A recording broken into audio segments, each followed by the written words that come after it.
welcome to the podcast series Addressing DMD Time to Diagnosis Through Dialogue and Education with Pediatricians. Today we are talking with Dr. Crystal Proud from Children's Hospital of the King's Daughters.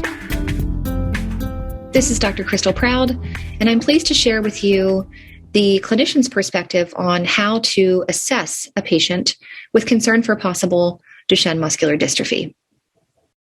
When assessing motor function, even in a routine well-visit examination, there are a few approaches that one can take.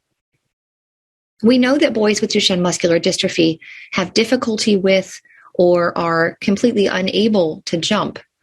So I find it can be very helpful to simply ask a boy to stand up in the exam room and jump. Even if they're a little reluctant, I try and jump with them so that we both can be doing something a little bit silly. And what I'm looking for is the presence of air beneath their feet. What I find for some of our children who ultimately are diagnosed with DMD is that they bend their knees and they may even get up a little bit on their toes, but they don't really leave the ground.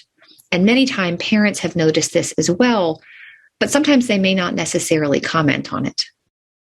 Another helpful tool that can be utilized to assess for weakness is having a patient sit on the ground. In my clinical exam room, I invite the patient to sit on the floor with me, crisscross applesauce.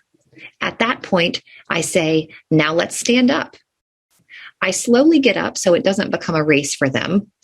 And what can be seen in a boy with Duchenne muscular dystrophy is that they tend to turn 180 degrees, they widen their base, and they may push off on one or both knees in order to get upright.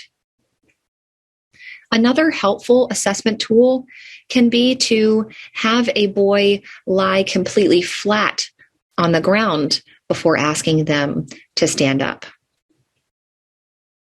What can be noticed here is weakness of neck flexors, in addition to weakness that ultimately becomes visible as they roll over onto their side and then once again attempt an upright posture.